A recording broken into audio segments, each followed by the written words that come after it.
What's good, guys? This is Miasin, and I am back. Well, I mean, I am at least back for this video, because I say this every single time. I'm never really back, but yeah, I am back for today, and I am bringing you the Metalfoes deck profile that I was never able to, I guess, show to you, because life. And this is related to the combo video that was on Steven's channel, so if you haven't watched it yet, the link will be on the description. But as you can obviously see, I am playing some extremely sketchy cards, so Infinity, no, yeah, not the Cyber Dragon, but Supreme King Gate. With the combo with Gate 0, because I can search our friend Super Poly into Metalfoes Crimsonite, while we're at it, might as well play, the Dragon package to go into the Guardragon combo to make Hieratic Seal and Vortex just for extra free negates. However, I did cut a Destrudo, so I can't make the level 7 Synchro. You can play it if you want. It's just, like, I guess, like an extra brick, but you can play it. If you do play it, then you would have to play a second, like an actual Shrine in the deck, because, you already have, like, enough ways to destroy Dark Worm. You can go Diagram, pop Dark Worm from your hand, stuff like that. But anyways, this deck is really good for this format, by the way. It's completely legal except for Nibiru. That card is, not really a thing yet. It's going to be a thing at the end of the month, I think in like 2 weeks and a half. So right after Portland, which I am attending, by the way. I won't necessarily be playing this deck, I don't know. Yeah, I will be attending YCS Portland, so see you there if you're going to. But anyways, we'll go right into the deck profile, so I won't waste any of your guys' time. So as you can see, the 12 vanillas with the 2 Bismugear. This has always been standard except for Bismugear. I am not playing the quick play fusion spell, because, once again, it's just an extra break, and I don't really care about summoning Alkahest during my opponent's turn. I can already Super Poly during my opponent's turn, so I just don't want to neg, and Metalfoes Fusion, at least refunds me a little bit of the resources I had to use. The rescue cards, and of course the triple Dark Worm and the gates.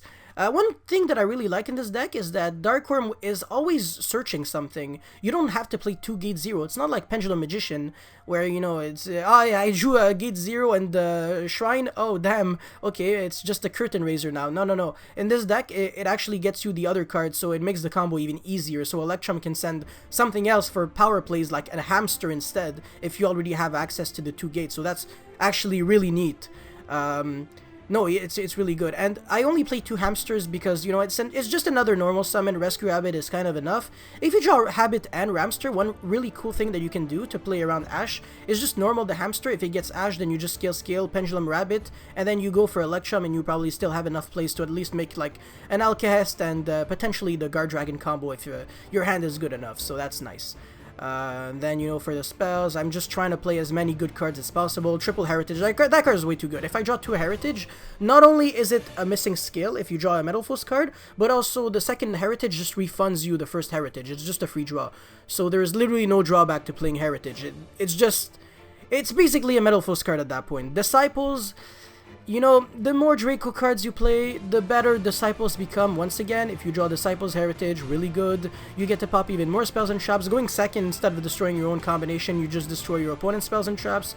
It allows you to play through back row. You can play through Mystic Mine. A lot of ways to, like, inherently play through Mystic Mine, actually. Even if you don't have the spells, you can just fuse your own monsters and then Diagram, pop it away, and then on the end phase, Mystic Mine dies. So Mystic Mine just does absolutely nothing to this deck. It's the only Pendulum deck that I can think of that always beats Mystic Mine consistently. And I guess Magicians have Dragon Pit, but, who cares, right? Yeah, anyways, so 4 field spells, and, only 2 combinations. I don't want to be drawing 60 billion combinations. Masterpiece is unfortunately not among us anymore, so rip, my boy, you will be missed forever. Astrograph too, I remember the good old days when I used to destroy absolutely everyone who crossed my path. I had triple Astrograph, double Masterpiece, life was beautiful, life was treating me well. Oh, and triple Terraforming. Oh, and hand shops were, like, not played because it was like Pendulum FTK format, so if you won the dice roll, you always won. I'm playing a clean 40 card deck. Upstart Goblin is definitely really good. You could cut, I don't know, maybe the 3rd Heritage or the 2nd Bismugear if you're really trying to play Upstart. You don't have to, but if you want to, you can. Yeah, that's pretty much all I have to say for the main deck. If you want to play a Zephyr Engine as well, you can just cut the Bismugears, surplus cards. Maybe the third Dark Worm, honestly. You really don't need it that much. This deck is really, it doesn't have the same feel as Magicians. It shouldn't be really treated like the same way. It's not like an Electrum Turbo or Bust deck. It's completely different. You really want to see Metalfoes cards in your hand. This is why I am kind of hesitant on the Zephyr engine, because it doesn't really add any more consistency to your deck. It just adds more power, and I guess the Zephyr Divine Strike actually allows you to play through the Dark Ruler No More card. However, you know, when you have a card like Metalfoes Combination, Dark Ruler No More doesn't scare me, because if they activate that card, I can go, you know, Combination Chain, and then, you know, I can go Hot Red Negate. Obviously, right now I'm playing Vortex instead, but if Dark Ruler No More becomes really popular, that's just what I'm gonna do. So that card just, man, it doesn't do enough. And also Super Poly is still a threat. Yeah, you really need like a card like Nibiru to stop Metalfoes, honestly. This deck is just really good. It doesn't get stopped by Sphere Mode, because I have a lot of interruptions that are just waiting to get used. So yeah, for the extra deck, I feel like I don't have to go into any of the details for those cards, except I'm going to explain Link Spider, Phoenix, and Hita. So Hita is like especially good right now because Salamangrates are being played, and if you're playing against the fire deck, Hita is just like very broken. And also, it's not like Doolittle Chimera where you need 2 fire monsters. It's just 1 monster and a fire at least. So, you know, sometimes you don't even have Electrum before your pen summon. You can just go Link Spider, special summon a vanilla from your hand, and then boom, that's already Hita. Like already. So, you know, you can literally just summon a Link 2 monsters and Pendulum summon 2 from your extra deck without even needing like any turbo cards. That's kind of neat. And for my side deck, you know, nothing too out of the ordinary. Nibiru is going to be out at the end of the month, so right after Portland, which I am attending, by the way. So if you're going to YCS Portland, well, hola, I will be there too. I don't think I'll be playing this deck though, so yeah, I'm playing something more spicy. I'm playing something more Yasini, you know what I'm saying? Always playing the spice, you know. I've been working on that deck for a little while. And by a little while I mean several hundreds of thousands of billion hours of playtesting and solitaire, and that deck is really cool, man. It's a really fun deck. Anyways, moving on to the side deck, the rest is just cards that people are used to see: Pancratops, Denko, Reboot, and the typical purple poison that I use to main deck actually in Metalfoes to Draco, because your skill can pop purple poison and your diagram can pop purple poison. I don't know if it's worth main decking anymore, because if you're going first, then it's just a brick, and going second, it's really good. You just have to like think on which matchup you can side it in. But yeah, no, that's pretty much it. Nibiru, by the way, if you really want to play the deck like right now, you can just play Sphere Mode. Like it's pretty much the same thing, because you know there is a difference between Nibiru and Sphere Mode. Since Nibiru has to be in your opening 5 to be viable, you only have a 33% chance of resolving Nibiru on your opponent, unless you're playing Phantasme, which kind of increases that likelihood. However, Sphere Mode can be drawn as your 6th card, so you actually have a 39% chance, approximately, to summon Sphere Mode on your opponent.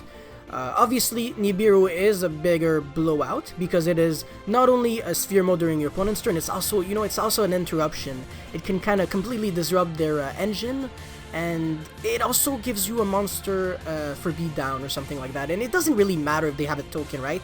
You just use it against them if they want to keep it. You know, you Boil Sword attack over their token, you have like 10,000 attack, and then that's already an OTK, and Nibiru is just an extra body on your field. You're not really doing anything with it.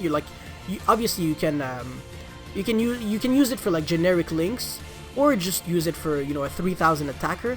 But apart from that, no, I really like being able to play cards like Nibiru, Sphere Mode, Lava Golem in this deck. And Pancratops is also really good. If your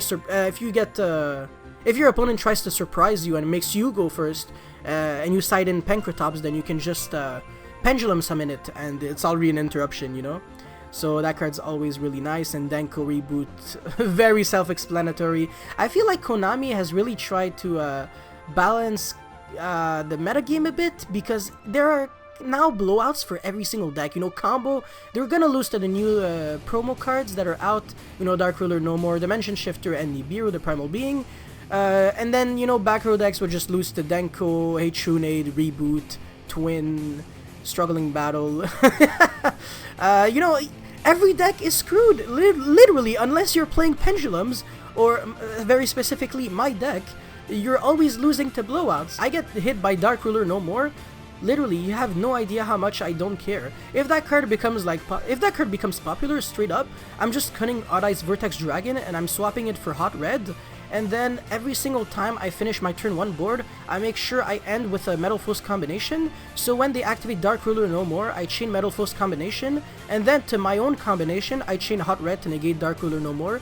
And boom, Merry Christmas. You wasted a very powerful spot in your side deck for a card that just gets negated by Hot Red. So it's pretty much as if your Sphere mode was a Forbidden Chalice, so a nice deck. But yeah, no, that is pretty much all I have to say. Yeah, oh sorry, I forgot to explain the Phoenix. Okay, so let's just say I have a 6-card Metalfoes hand, right? I have 6 vanillas and my opponent has anti-spell. I can actually OTK through that hand, it's actually crazy. But I can go Link Spider into Phoenix, discard a card, and then I can go skill destroy my Phoenix, set, you know, a Metalfoes fusion, and then pendulum summon some cards from my hand, and then just the Electrum itself, even after the pendulum summon, can actually lead to an OTK, because once I send Rescue Hamster, I get back two Metalfoes cards with the same name from my extra deck, and then I can fuse using those cards from my hand. Metalfoes Mithrilium will be able to bounce back a Metalfoes scale on my field. I'm drawing 2 cards, by the way, with Mithrilium, with Electrum and Metalfoes Fusion. And then, if I have the ability to fuse and again for a second Mithrilium, I link the 2 Mithriliums and the Electrum for a Boral Sword, I revive 2 monsters, and boom, that's already game. So this is how I OTK through anti-spell. So that's why the Phoenix is played. You know, regular Magician decks, they wouldn't have to play Phoenix, because if they get anti-spelled and they have to commit to a Phoenix, you know, they kind of played the opponent's game. You know, they had to commit way too many resources just to out an anti-spell, and at that point they have no follow-up and they lose. But this deck is on a whole other level. This deck is absolutely insane. Going second, this deck is absolutely crazy, and going first, I do the Guardragon combo and I search Super Poly.